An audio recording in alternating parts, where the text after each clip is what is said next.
guys, welcome back to another one. If you're new to the channel, I am Gold Penny. I do new car, truck, SUV reviews on YouTube, and today we are in the new 2022 Honda Insight, courtesy of Apple Honda in York, PA. For more information on their inventory, please feel free to check out the link in the description box below. So I'm in this one today because there actually are a couple changes for the 2022 Insight. Of course, you get great MPGs in this one then as well. So if you got a long commute, this may just be the one for you. But in this video, I will be testing out and going over everything about this one, from acceleration to braking, steering feel, exhaust clip, we'll try it at least, sound system, all that fun stuff. So having said all of that, what do you guys say? Let's just go ahead and jump right into it. And as always, let's start with pricing. All right, so when it comes to pricing, let me of course start with trim levels. There are two of them for this year, and this is the major change for the 2022 Insight. There will be no more LX trim level for this particular model year. So EX trim level, which actually is the one we have today, will start at $25,210. Then you have the Touring, which is going to start at $29,240. But regardless of trim level that you go with, the power plant on the Insight is going to be the same. Powering this beast is a 1.5 liter Atkinson cycle inline 4-cylinder with Honda's 2-motor hybrid system. Then in addition to that, putting out 129 horsepower with the motor at 4,000 RPM, with the combined horsepower that bumps it up to 151 horsepower, 197 pound-feet of torque coming in at 0 RPM, because this is a hybrid after all. It's instant torque, but power sent to the front wheels through a CVT. 0 to 60 time, get this you guys, 7.3 seconds in a hybrid. That is pretty darn cool. We will of course be testing that out in a little bit here, but overall, what everybody wants to know, MPG numbers are going to come in at 55 in the city, 49 on the highway, taking regular unleaded fuel. And so before we do that acceleration test here in our Insight, I did want to mention there are a few different driving modes for the Insight. All of those buttons are located kind of directly behind the shift buttons, and they will include Econ, Sport, and EV mode, adjusting things like the shift points, the throttle response, the climate control system actually as well. So if you put it in that Econ mode, it's going to dial back the climate control like the AC a little bit on hotter days to save you a little bit there. But EV mode, of course, being full electric mode, you got to be fully charged up for that. But overall, pretty cool. A lot of adjustments can certainly be had there, but let's go ahead and put it in that sport driving mode, and it did immediately downshift for me there, or kind of holds the RPMs at a much higher level, I should say, giving you more power on demand. So having said that, what do you guys say? Let's go ahead and find a straightaway here, and let's see if that 0 to 60 and 7.3 really feels that way. All right, you guys, in 3, 2, 1. A little bit of skidding there, wow. Yep, sounds like a CVT. It's actually not that bad. It's plenty more than you would expect from a hybrid. So if I'm being quite honest, it's really a lot more than I expected from the Insight. Definitely not gonna have any issues with merging onto the highway, but to go along with that acceleration, as always, braking is equally important. And so up front, you will find 11.1-inch ventilated front discs. In the back, 10.2-inch solid rear discs. As far as that 60 to 0 stopping distance goes, it's going to come in at a respectable 122 feet. To be quite honest, that's pretty average for most sedans out there right now, so absolutely no issues with that 60 to 0 stopping distance. Braking feels a little bit different than you may be used to if you're not used to driving a hybrid. You can definitely tell it is one of those hybrid braking feels, but having said that, it's perfectly fine. You certainly will get used to it. I've had no issues with the braking feel in this thing in my short test drive here today. As far as suspension and handling goes, up front you're going to get a McPherson strut front suspension. In the back, independent multi-link rear suspension, front and rear stabilizer bars then as well. As far as the ride quality goes, we're actually about to hit a super big bump here. Let's see. It actually impresses me, I gotta be honest, a lot better than I thought it would be. Soaking up Pennsylvania's road imperfections actually quite nicely, I gotta be honest. So well done, Honda, for that. You did pretty good with the ride quality here in the Insight. As far as steering feel goes, that's the first thing I muttered to myself. Let me see if I can find the clip of it. Let me just insert it right here for you guys. Ooh, nice steering feel. Not expect that.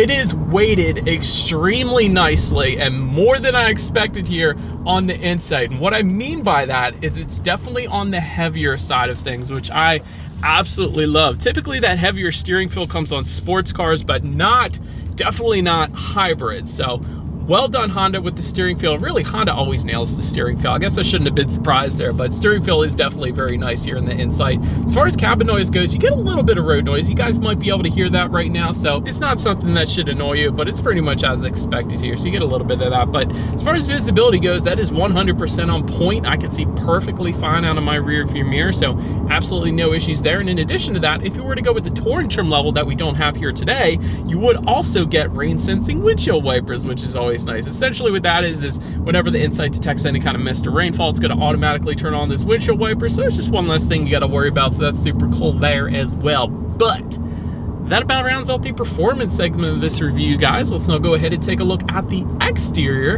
of our brand new 2022 Honda Insight. All right, so here she is, you guys, the new 2022 Honda Insight, finished in modern steel metallic. In case anybody was curious of our exterior color name we had here today, let's go ahead and start up front. This one has a very Accord-ish looking front end, which makes it look very good in my personal opinion. To the sides, LED headlights actually do come standard for both trim levels of the Insight, which is pretty cool. You don't always get that. Automatic feature coming with that as well, meaning when it starts to get dark out at night, those headlights are going to turn on automatically for you there. LED daytime running lights also coming standard. And if you were to go with the Touring trim level only, you will also get LED fog lights down below, but that pretty much rounds out the front of it actually. Let's now go ahead and make our way to the side of the Insight. So but now to the side of this Insight here, chrome window surrounds do come standard. When it comes to those side mirrors, they are heated, power adjustable, body colored side mirrors. If you were to go with the Touring though, you will get LED integrated turn signals with some chrome accents actually on those side mirrors as well. And of course, just in front of that, you will find some hybrid badging found on the front fender, of course, since the Insight is a hybrid. When it comes to the door handles, they will also differ amongst those two trim levels. There will be body colored door handles for the EX that we have today, and then you will find some chrome accents kind of to tie in with the side mirrors if you were to go with that Touring trim level at least. So I wanted to mention that. Then taking a look down at the wheel setup, again, they will differ amongst the trim levels. 16-inch alloys coming with the EX, 17-inch alloy wheels then coming with the Touring, but that about rounds out the side of this one. Let's now go ahead and make our way to the back. All right, so now since we are around back, body colored shark fin antenna all the way to the top there. Just below that, kind of an integrated rear spoiler look to it, so we'll say that's not technically a rear spoiler, but it does look pretty darn good back there, we'll say that. To the sides, LED taillights coming standard on the Insight, you gotta love that. And towards the bottom, I will say chrome accents can be found on the lower portion of the rear bumper only for the Touring. Otherwise you're going to get that matte black look that we currently have today. But anyways, just below it all, I think you guys can see that there is a tucked away single exhaust outlet. So having said that, I do believe you guys know what we have to do next. We're going to give this a shot. It is a hybrid, keep in mind, but as always, here is that exhaust clip.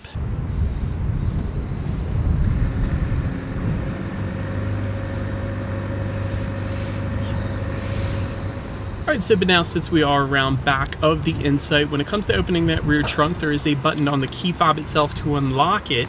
There's also a button on the driver's side door, and there is a button on the trunk itself.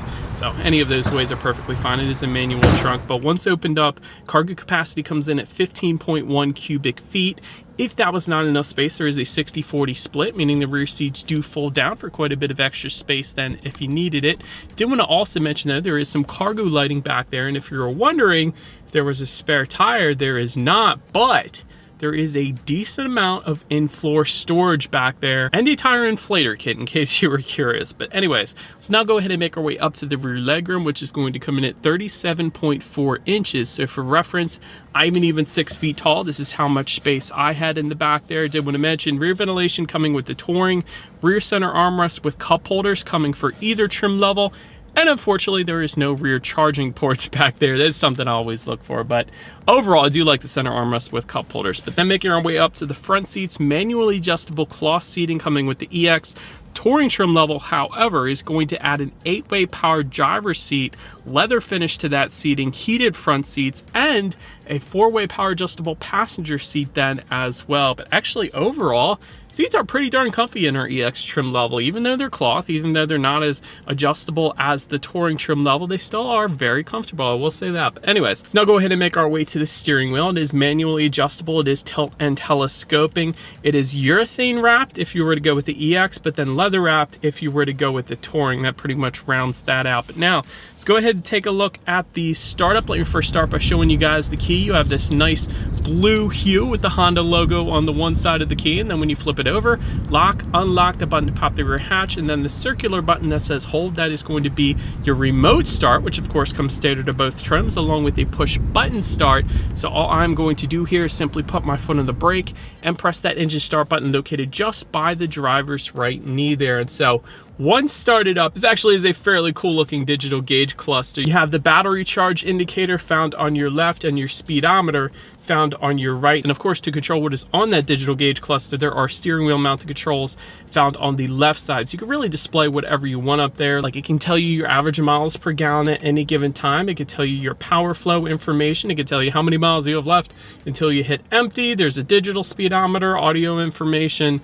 Bluetooth information. The list goes on when you need your next oil change. Pretty much everything you could possibly want up there. So that's pretty cool, I will say that. But now let's go ahead and make our way to overall interior quality. If you wanted a power moonroof, you do have to go with the touring trim level, so I wanted to mention that. And pretty much the touring trim level really gives you everything on this one. So the power moonroof, also home link controls for up to 3 different garage doors. I always like that. Dual zone climate control coming with the touring.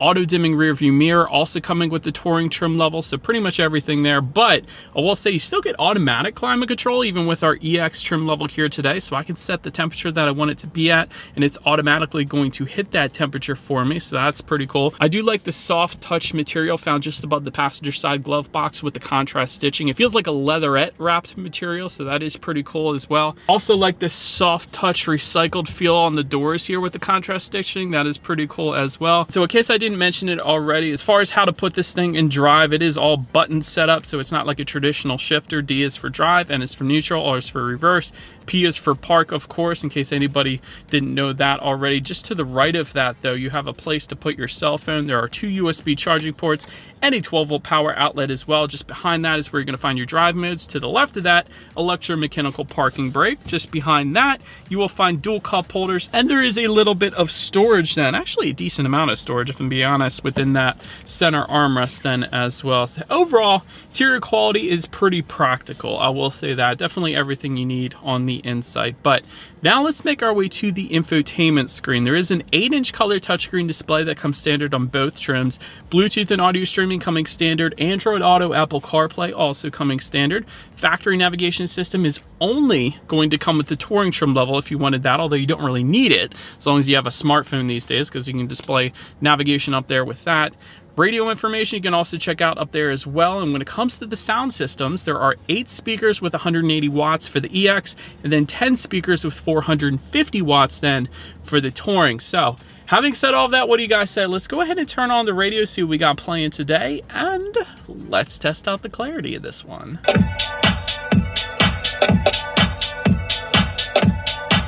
Pretty elaborate song there, but I don't know. Sound system was all right. Actually, 8 speakers is decent for this vehicle. Usually you're going to find a 6-speaker sound system in vehicles like this. So 8 speakers, I don't know, it's pretty cool. So sound system was just okay there. If you wanted more bass, if you wanted more clarity, definitely go with the touring trim level. That's going to give it to you. But last thing I wanted to mention to you guys on that infotainment screen is when you do put the Insight in reverse, you will find a rear view camera coming standard on this one with 3 different angles, which is pretty cool. And of course, that is going to let you know who or what is behind you, which is always is going to lead us into safety. And so first, let me start by mentioning IIHS Top Safety Pick Plus, which is the very highest designation given by IIHS. That's pretty much says it all right there, honestly. Front side curtain airbags do come standard. In the back, you're going to have latch, aka lower anchors and tethers for children for the rear car seats, rear child door locks, tire pressure monitoring system, but also coming standard across the board is going to be Honda Sensing. You gotta love that. That gives you a collision mitigation braking system, road departure mitigation system, adaptive cruise control, lane keep assist, traffic sign recognition, forward collision warning, lane departure warning, automatic high beams, and a blind spot information system with rear cross traffic alert as well. And so overall, when it comes to my final thoughts here of the Insight, Pretty darn good acceleration, if I'm being honest, for a hybrid. I will say that. 0 to 60 in 7.3, and it felt darn quick as well. And with that instant torque, because the electric motors, you gotta love that. So actually pretty decent acceleration for this one. Pretty good styling as well, because it takes a lot of exterior styling cues from the Accord, which is a good thing in my opinion. That car looks dang good, so therefore this one looks dang good as well, in my personal opinion at least. Great MPGs, especially if you're doing a lot of city driving. 55 miles per gallon in the city is great.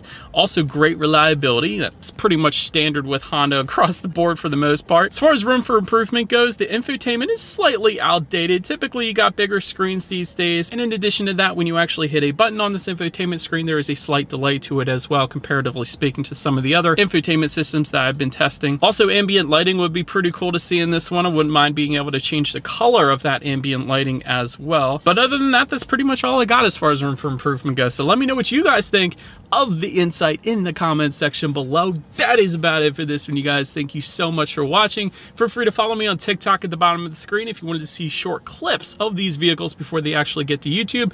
Be sure to hit the subscribe and the bell notification button if you're into new car reviews. That is what we do here on this channel. After all, do appreciate you guys watching more than you know, and I will see you guys all in the next video. Stay on.